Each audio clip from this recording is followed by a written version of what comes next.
Jack the Ripper was the first modern serial killer. Over 10 weeks in the autumn of 1888, he butchered 5 women, and the police couldn't catch him. All the things that we would do at a crime scene now, they weren't able to do then. They didn't have fingerprints, couldn't blood group, blood type. Laura Richards is a behavioural psychologist working with the Violent Crime Command at New Scotland Yard. She's agreed to re-examine the facts of a case that has been buried by conspiracy theories and myth.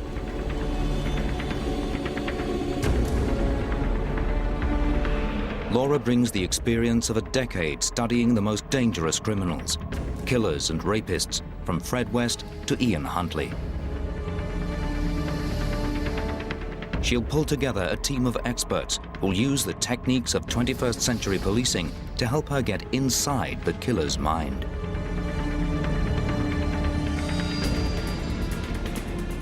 More than a century after he stalked the streets, the hunt for Jack the Ripper has begun again.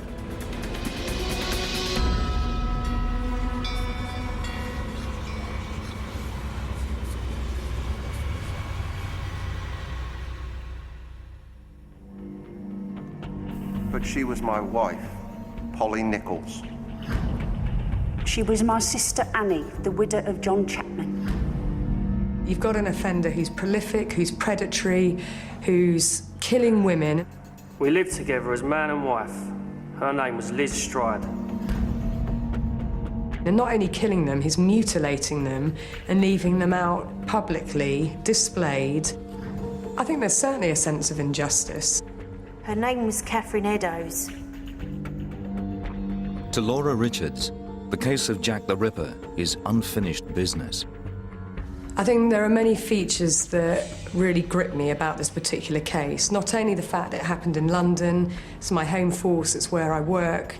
I think the vulnerability of the victims, you know, the way that they lived, the sadness of their lives, the way it began and the way that it also ended. Laura's job is behavioural analysis. A criminal reveals himself by his actions. The Ripper's crimes are over a century old, but she can still decode them. For me, heading up the Homicide Prevention Unit, there are still valuable lessons to be learned. Ultimately, you want to try and prevent any future crimes from happening. Over the decades, more than 200 suspects have been named. Hunt the Ripper has become a game. Dozens of solutions have been offered, and still no one has conclusively proved who the Ripper was. The police of 1888 were certain that these were the crimes of a madman. A harmless mental patient by the name of Aaron Kosminski became a prime suspect because he ate from the gutter and claimed to hear voices. Later came the conspiracy theories. Was the killer perhaps Prince Albert Edward, Queen Victoria's grandson and the heir to the throne? Complete pack of nonsense. Alibi for every night in question, virtually. Was it Victoria's physician, William Gull, engaged in a Masonic plot? Every time this nonsense has to be cleared away, and yet it still doesn't stop people from pushing more and more suspects forward. The press made the killer a legend. The first paper to sell 1 million copies did it with a Ripper front page. And because he was the first of his kind, the first modern serial killer, the police were simply not equipped to hunt him down. They closed the investigation after 4 fruitless years. Laura's agreed to return to it, focusing on the core facts. What do we actually know about what's gone on, and therefore what can we infer about the offender without getting involved with anything around suspects, working it as we would do any normal case? It's widely accepted that Polly Nicolls was the first victim. 43 years old, with adult children, separated from her husband. She had no permanent home, was often on the streets. She was an alcoholic. She got drunk every time I took her back. That's why I had to leave her altogether. Her death marked the beginning of what would come to be called the Autumn of Terror. A picture paints 1,000 words, but going to a scene paints 1,000,000, and that's a really important part of what I do. This is Bucks Row. This is where the first of the murders took place, the murder of Polly Nicolls, in the early hours of the 31st of August, 1888. Ripper expert Don Rumbelow knows these streets better than anyone. He was a beat officer with the city police. Bucks Row lies on the northern edge of Whitechapel in London's East End. Of all the 5 murder sites, this is the one that's changed least. Well, the old schoolhouse behind us, this was here in 1888, but the street itself was just a row of small terraced houses. She was lying in the stable gateway here. And who actually found her? The body was found by 2 men on their way to work, Charles Cross and John Paul. Cross was the first to see her. He thought it was a tarpaulin in the road. It was only when he moved across that he actually saw that it was a body. It wasn't until the body was examined in the mortuary that it was discovered that she had these large gashes to the abdomen. Polly's injuries went far beyond what was necessary to cause death. Her sexual organs were mutilated. Laura wants to know why. Is it about just killing the victim and then leaving, so it's all about the kill, or is it about other behaviours that he wants to carry out on the victim? Polly wasn't raped, but the nature and the intensity of the attack say something about the killer's state of mind. She wasn't raped, but we can't rule out the fact that it's a sexually motivated crime. And that kind of level of violent behaviour, he may well have been sexually quite high at the time. And I believe what we're looking at with Jack the Ripper is a sexual homicide. The next step is to work out exactly how the Ripper attacked.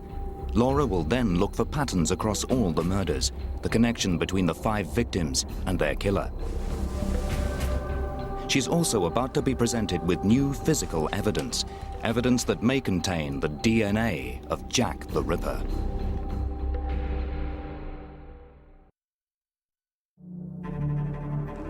In the East End of London, in the autumn of 1888, 5 women were murdered by Jack the Ripper. Laura Richards is trying to build a psychological portrait of the first modern serial killer. To move her investigation on, she needs to know 2 things: why the Ripper chose Whitechapel as his killing ground,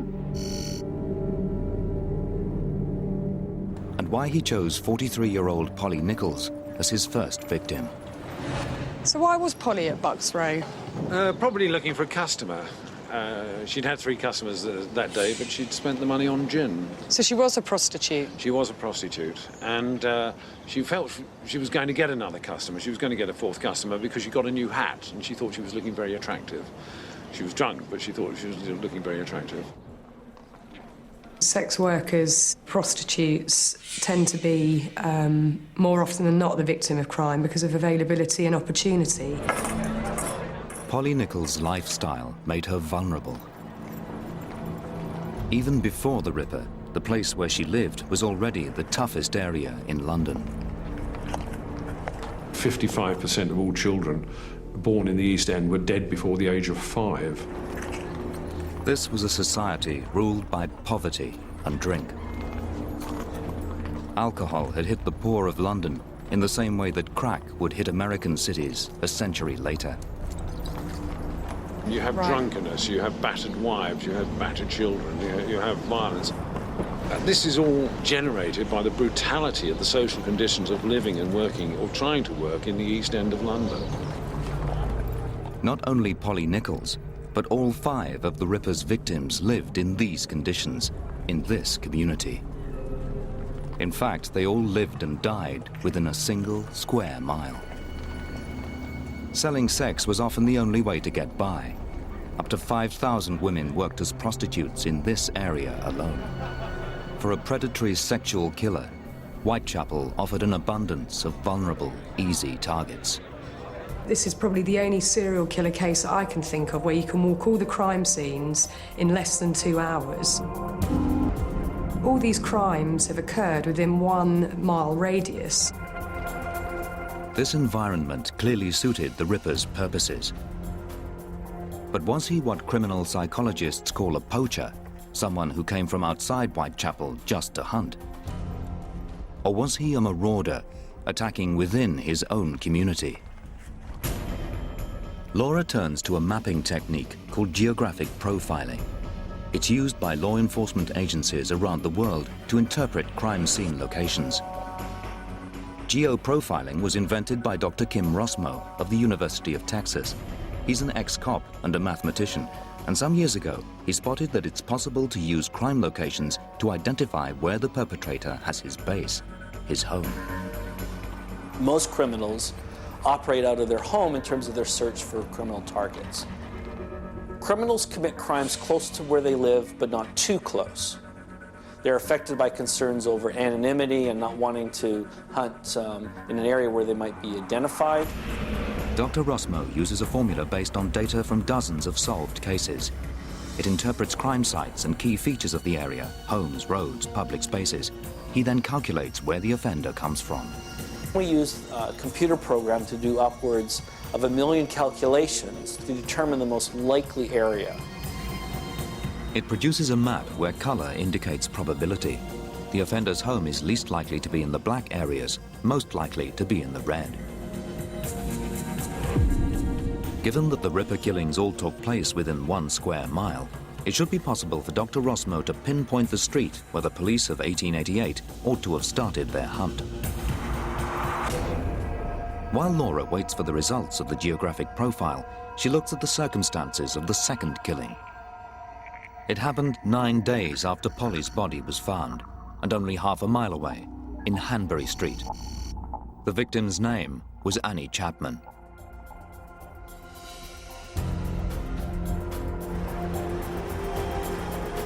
In 1888, this building, Shoreditch Town Hall, housed a coroner's court. It heard the details of the Ripper's crimes. Today, Laura's come here to talk to Neil Sheldon. He studied the victims' lives, and according to him, Annie Chapman's life was on a downward spiral. Could you just tell me a bit more about that, Neil? Yes, they all come from very ordinary working class backgrounds. Only Annie Chapman possibly came from slightly better off background. Her husband died 18 months ago now. After that, she rather gave up. They lived a very ordinary life together. John had got some work with a gentleman in Bond Street. He worked for as a coachman, but unfortunately, Annie had apparently been stealing from this person, and so they lost their jobs. At this time, it was more than likely that they started to drink. She'd certainly had enough that night. Right, so that was quite typical, and we certainly know that she was also a commercial sex worker or prostitute. Yes, she resorted to that on occasions, yes. The yard where Annie was killed doesn't exist anymore. But to understand what happened, Laura needs to build a mental picture of the crime scene. She consults photographs and contemporary drawings. A model marks the way that the body was positioned. Imagine that this is 29 Hanbury Street, and behind us is a row of 3-storey Victorian terraced houses. At around 6 a.m. on the morning of the 8th of September, John Davis, a wagon driver, came down the stairs of number 29. He was leaving for work. He saw that the back door was slightly ajar. He went to investigate.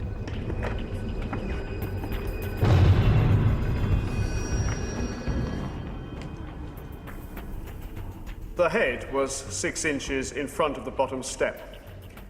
The left arm lay across the left breast. The legs were drawn up, the feet resting on the ground, and the knees turned outward. My initial thoughts on this scene are that it's not too dissimilar from Polly Nicolls, the way that the victim has been left, certainly in an exposed way.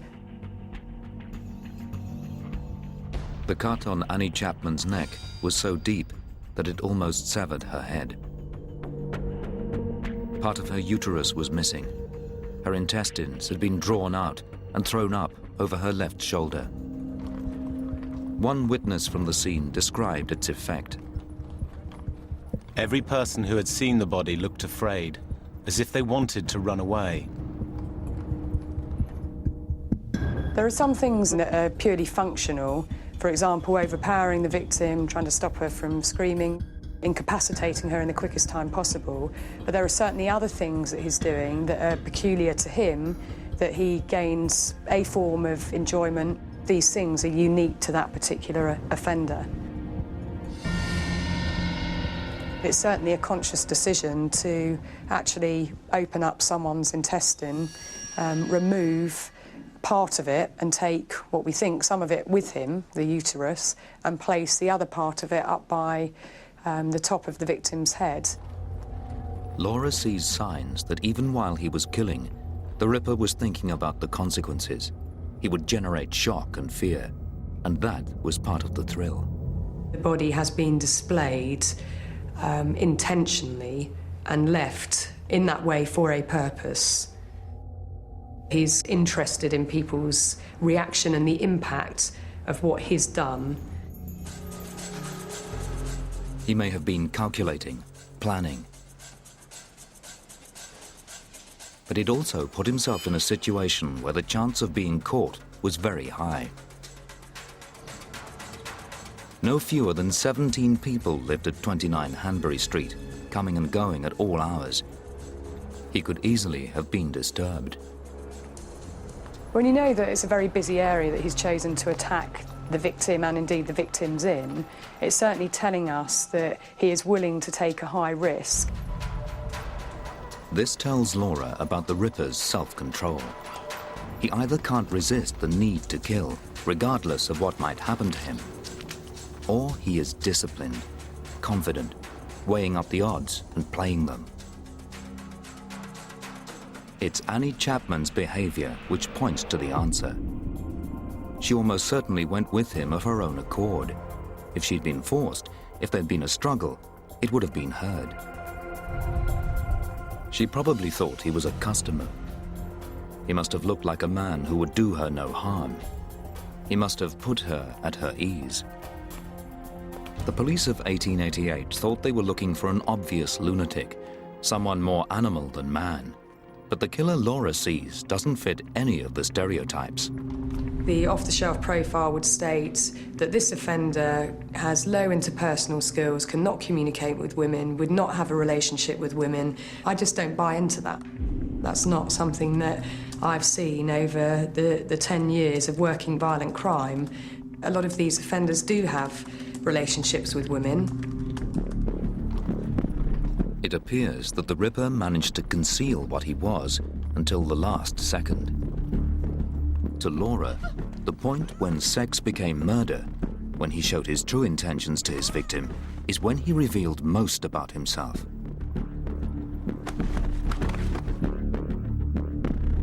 This moment will now become her focus. Jack the Ripper knew what he was doing, so Laura needs to know, in detail.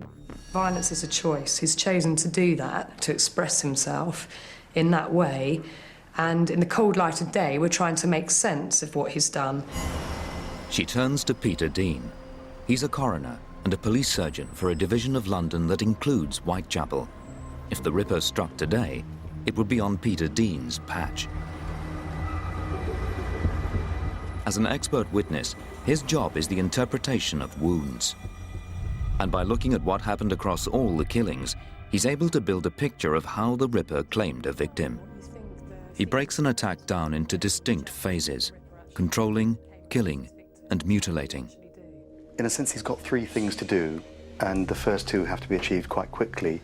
He's got to overpower the victim. In a short space of time. A very short space of time, and the evidence seems to be, certainly for some of the murders, that he did that by asphyxiation.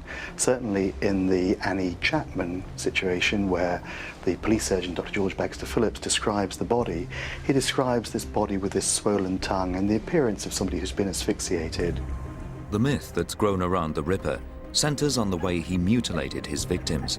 But contrary to what most people assume, that was not the way he killed them. He strangled them first.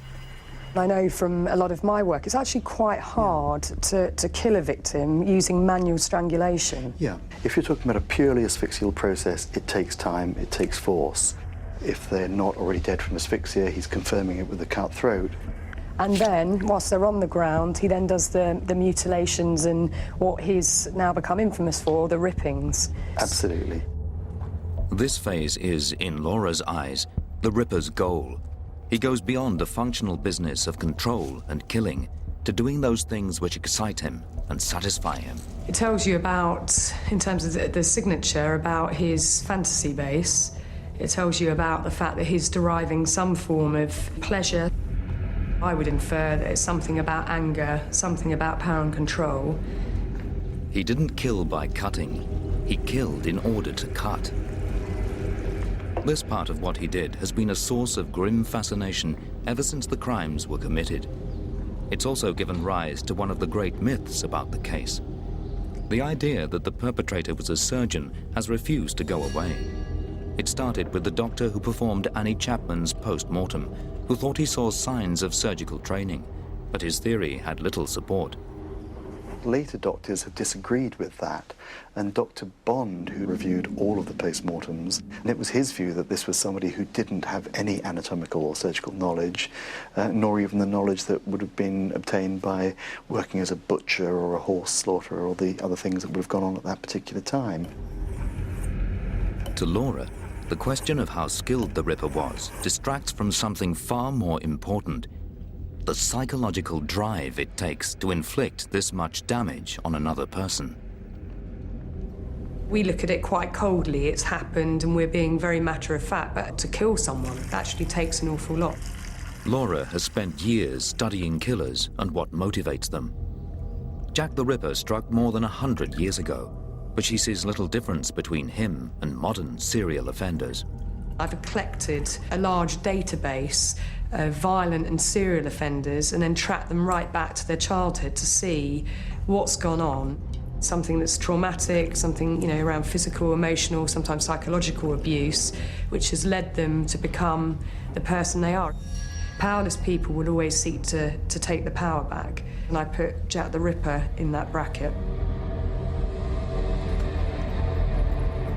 Laura's experience tells her that the Ripper's cruelty had its roots in something he himself had suffered. The people of London in 1888 didn't have the luxury of an explanation. There was a killer amongst them, different from anything they'd known, capable of striking at will. They had never heard the term serial killer, but they waited to see if he would strike again. They could not know that he would take his next 2 victims within the space of 1 hour.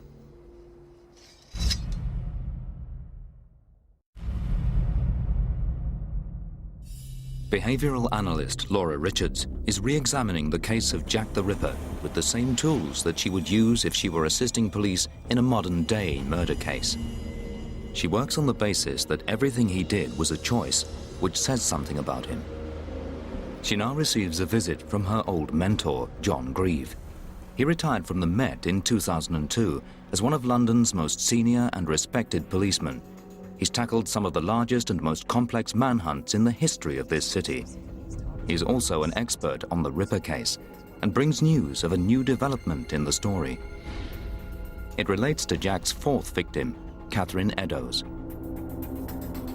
It had been thought that no physical evidence survives from the case, but someone has come forward claiming to own a piece of clothing, a shawl that was taken from Eddowes' body.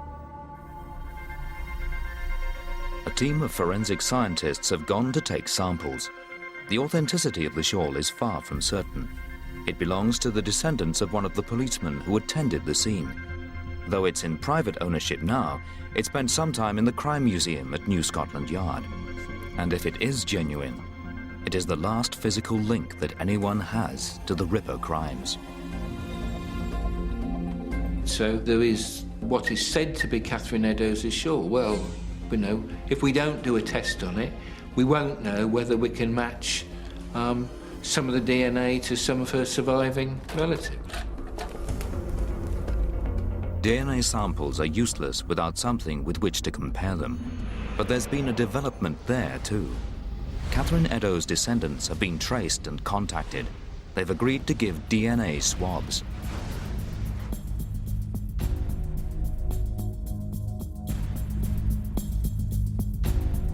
As long as that shawl has never been anywhere near the family, if you can just prove that distance, then you might be able to prove that that was in fact Catherine Eddowes' shawl. You don't know until you test it. If a link is established between Catherine Eddowes and the shawl, then any other genetic material will have to be recorded and preserved for use in any future investigation. This may be the last chance anyone has to get the DNA of the Ripper from one of his victims. Catherine Eddowes was killed on the 30th of September 1888. Ripperologists call that night the double event, because it also saw the death of another woman, Liz Stride. This was the most well-documented night of the Ripper's career. Using police records, witness statements, and testimony from the coroner's court, it's possible to construct a precise timeline of what happened where. Laura's going to pool her expertise with that of John Grieve. He's handled dozens of difficult police investigations. They're going to track Liz Stride and Catherine Eddowes through their final hours. At 8 o'clock on the morning of the 29th, Catherine Eddowes was seen leaving a pawnbroker's shop. She'd hocked a pair of work boots belonging to her partner, John Kelly. She got 2 shillings and 6pence, and she spent it all on food. That certainly tells me something about total poverty if you're having to sell your shoes. Well, how's he going to get his boots back to go back to work on Monday morning? Where's she going to get 2 and 6pence from? It's known that Catherine Eddowes worked as a prostitute, and she certainly got more money somehow, because she started drinking heavily. Police reports place her in Aldgate High Street at 6 o'clock. She's blind drunk, which renders her vulnerable, which again is a third time that that's actually happened across these particular cases. A mile away, Liz Stride had been drinking too. She was spotted at the Queen's Head public house and later at the bar of the Bricklayers Arms. There wasn't a great deal else for them to do, quite frankly, was there? Just drink and sex, and that's about it. Like Catherine, Elizabeth Stride was a prostitute. We know she was born in 1843 in Sweden, but much of her story is confused because Liz told lies about her past. She told me that she'd been married and that her husband died when the Princess Alice sank. It wasn't true. 8 p.m, and according to the custody records of Bishopsgate Police Station, Catherine Eddowes was arrested for being drunk and incapable. These two victims in the, almost parallel lives in the sense in a very similar geographic area, both sex workers, lots of people out that night. Why them? Liz Stride and I lived together as man and wife. She was a very quiet and sober woman. Witnesses who saw Liz Stride paint a different picture. At 11 p.m, she was seen in the doorway of a pub with an unidentified man. In fact, she was spotted with 3 different men over the course of the next couple of hours. At around 12:45, James Brown, a docker, was returning home when he saw Liz with a man about 5'7" tall, stocky, and wearing a long overcoat. He appeared to be standing in her way, and Brown, who would later identify Stride's body, heard her speak. Not tonight, maybe some other night. You've got a series of descriptions of men. It could be a series of different men, it could be a series of different descriptions of the same man, but you put together everything that we know about what the witnesses have got to say, then you can come up with a composite picture. John makes the decision to follow the same procedure as would be used in a modern-day murder hunt. He's going to collate all the descriptions given by witnesses. If the police in 1888 had had the image of a suspect to work with, Would they have caught him before he killed again? Catherine Eddowes spent until 1 a.m. on the morning of the 30th safely locked up in Bishopsgate Station. Eventually, the duty officer judged her sober enough to be released, and she set out back towards Aldgate. The sad thing is, and I dare say they did notice it, that they'd released her at a time and place when the hunter was out looking for his next victim. He had already found Liz Stride. Her body lay in Berner Street. When it was discovered at 12:45, it was still warm. The cut to the throat which killed her was still bleeding. She had died less than 5 minutes before. Beyond this single wound, there was nothing else. No mutilation. The discoverers have actually disturbed the murderer. They've turned into the yard and disturbed the murderer at his work. The people who disturbed the Ripper weren't quick enough to save Liz Stride's life. They may have unwittingly sealed Catherine Eddowes' fate. The offender feels they have to complete, they have to satiate some particular need. He's probably pumped up with adrenaline, on the hunt and on the prowl for the next person to make damn sure this time he's going to get that opportunity and he's going to see the offence through, complete it. We know that the Ripper was in Berner Street around 1 a.m. and we know that he went west to Mitre Square. He can have arrived there no later than 1:30 because when the body of Catherine Eddowes was found at 1:45, it was obvious he had spent some time with it. Catherine Eddowes suffered worse degradation than any of the previous victims. It could be through anger of the first bungled attempt. Ultimately, he only knows what was his state of mind at that time. Perhaps she has been non-compliant, so he's done something more personal to her in terms of slashing her face, cutting off her nose. It's possible to place the Ripper in a third location that night. At 2:55, PC Alfred Long was conducting a search in Goulston Street. His eye was drawn to some graffiti, and directly beneath it, a piece of bloodied cloth. It had been cut from an apron that Eddowes was wearing. It's probably the only thing we know for absolute certain that the murderer took from one scene and put somewhere else. What's most important about this is the when and the where. In Berner Street, he'd been interrupted. He started hunting again and found Catherine Eddowes in Mitre Square. The find in Goulston Street says that he then changed direction. His work was done, the night was over, so where was he heading? Was he making his way home? How close to where he lived did he commit his crimes? 1 week later, a letter arrived with Mr. George Lusk. He was chairman of the Whitechapel Vigilance Committee, a group of local men who patrolled the streets trying to catch the Ripper. The letter was headed "From Hell." It came with half a human kidney. Mr. Lusk, sir, I sent you half a kidney I took from one woman and preserved it for you. T'other piece I fried and ate. It was very nice. I may send you the bloody knife that took it out, if you only wait a while longer. Signed, catch me when you can, Mr. Lusk. The newspapers and police received hundreds of hoax messages claiming to be from the killer. But none of them have the credibility that this letter carries. This was a kidney which showed signs of Bright's disease, which was a disease of the kidney that Catherine Eddowes was said to have suffered from. The length of renal artery on the kidney corresponded with the length remaining in Catherine Eddowes' body.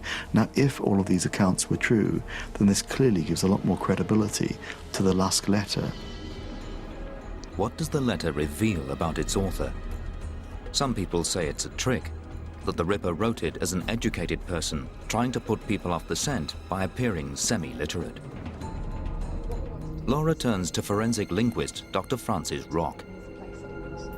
She specializes in the analysis of this kind of text. What does it possibly tell us about the offender?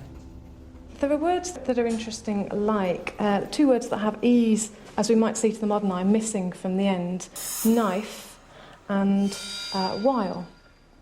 They look like mistakes to us now, but at the time, maybe this author wasn't aware that this was wrong. We can't use this letter to identify one definite author. But we can make all sorts of observations which may help us to think about who the killer might have been. It's unlikely that the writer of this letter will have necessarily had a full education. This letter offers few revelations. But conspiracy theories aside, the obvious explanation is the likely one. The author was poorly educated. That puts him in the lower classes. For Laura, the letter offers two other clues: the reference to cannibalism and the fact that George Lusk was its recipient. I've dealt with only 2 cases in 10 years where there's been cannibalism, where an organ's been taken with the intent of actually frying it and then eating it. Perhaps that's something that he wants people to believe, that that's what he's done, to instill more terror, and create that real impact on the local community. Unlike those letters, which were definitely hoaxes, this one didn't go to the government or the press. Jack didn't seek to have a national or global impact. He sent it to a local community leader. His attention was focused not on the wider world, but on Whitechapel. All the evidence is pointing one way, towards the idea that the Ripper was a local man. On the morning of the 9th of November, 1888, Thomas Bowyer went to Miller's Court in Whitechapel to collect rent from one of his tenants. When he received no answer, he peered through the window. He later told the press that what he'd seen was the work of the devil.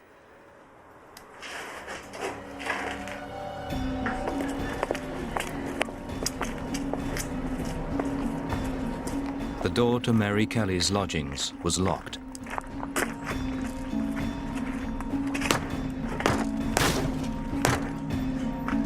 Pieces of her lay around the room. We know less about this 5th victim than any of the others. She was younger than them, around 25. She was said to be pretty, although no photograph of her in life exists. She too was a prostitute, but she was the only one of the Ripper's victims to have a permanent address. She was the only one to be killed inside. What he did to her was perhaps the most extreme violence that it's possible to inflict on a human body. The face is gashed beyond all recognition. The nose, cheeks, eyebrows and ears being partially removed. He may have spent hours with the body. Perhaps it's just that he's comfortable in the area, that he's operating within, and he's managed to control her quite quickly, and then he can do whatever are the things that he wants to do, derived from his own fantasy base. Both breasts have been removed by more or less circular incisions. The heart is absent. Most Ripper experts say that this was the last murder, that after Mary Kelly, and for reasons that have never been explained, Jack stopped. Laura has now studied all 5 killings. All the element sheets are coming together. The DNA tests, the geo-profiling, the computer-generated image of the Ripper's face. With all this information, how close can she come to unmasking him?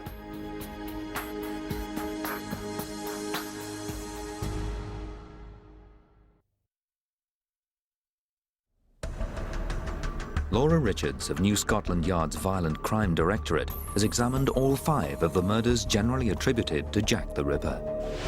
She's completed a detailed psychological analysis of the killer. John Grieve, formerly head of Scotland Yard's murder squad, has been pursuing his own lines of inquiry. He brings news of 2 developments. The first is the result of an attempt to extract DNA from some clothing that was said to have been taken from the body of Catherine Eddowes, the 4th victim. It offered a last chance more than a century after the murders to collect forensic evidence directly linked to the Ripper and his victims. But the tests did not reveal DNA. Well, they haven't got anything useful. There's nothing we could use either evidentially or even from an intelligence point of view, so there's nothing helpful out of the DNA, and there isn't likely to be. So that line is pretty much closed. 118 years have passed since the murders. All the physical evidence has gone or been contaminated beyond use. And yet there's still plenty of evidence of the kind that doesn't decay. John's been re-examining witness statements. There's a popular misconception that nobody ever saw the murderer here and he just vanished into the fog of London, but that's just not right. There were witnesses who were thought highly of at the time by the police. 13 different people gave descriptions of men seen near the crime scenes or with the victims shortly before the murders. Of course, there's problems with eyewitnesses, and there are problems with these eyewitnesses. Some of these statements differ greatly. They're clearly describing different people. But many of them are similar enough that they could well be talking about the same man. We could pull together all these descriptions and you could come up with a composite. Working with the data from these statements and police reports, a digital artist has produced an e-fit of the kind used in modern criminal cases. 25 to 35 years of age, 5'5" to 5'7". This is the man that the police of 1888 should have been hunting. Laura believes he was there, in Whitechapel, riding his luck. According to her psychological reading, this man was not the criminal mastermind of legend. He's certainly no Einstein.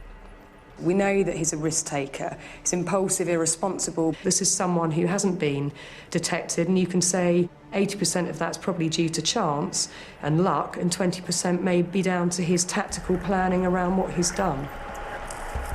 And yet, he's clever enough to balance his risks. He also knows how to get out or leave the scene when things get too risky. We equally know that he's determined. You know, we've got 2 attacks, a double event in one night. He hasn't attacked Liz Stride, bungled it, and decided things are too risky. He's actually gone a mile away and attacked someone else.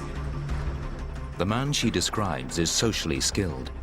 It makes him efficient at targeting women. You know, probably come across on a superficial level as being charming.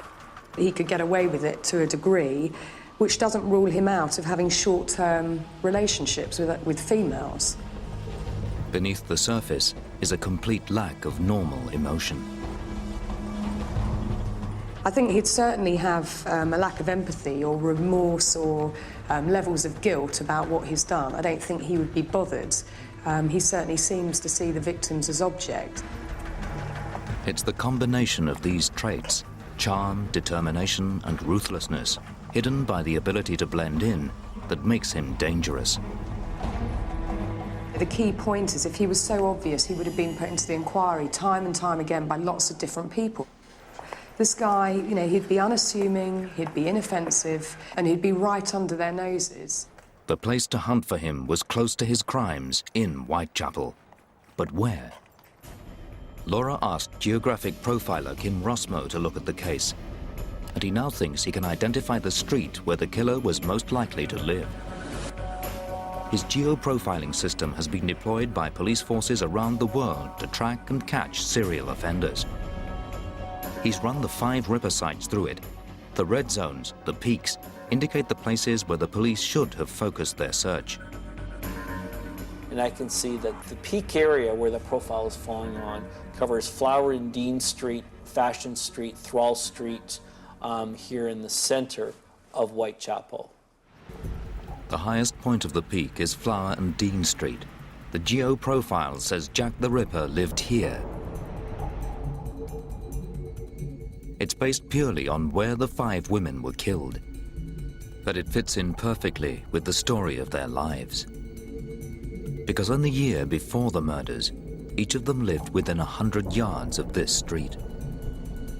The police actually conducted house-to-house inquiries here after the Eddowes murder. No records survive of who they talked to. It's impossible to say just how close they got. But Laura believes that the Ripper would have been interviewed and discounted. I would expect there to be some form of contact between Jack the Ripper and the police. Many times I've heard officers say, I will know him when I see him, but in all those times, it has never been correct because the offender isn't ever what they perceived him to be.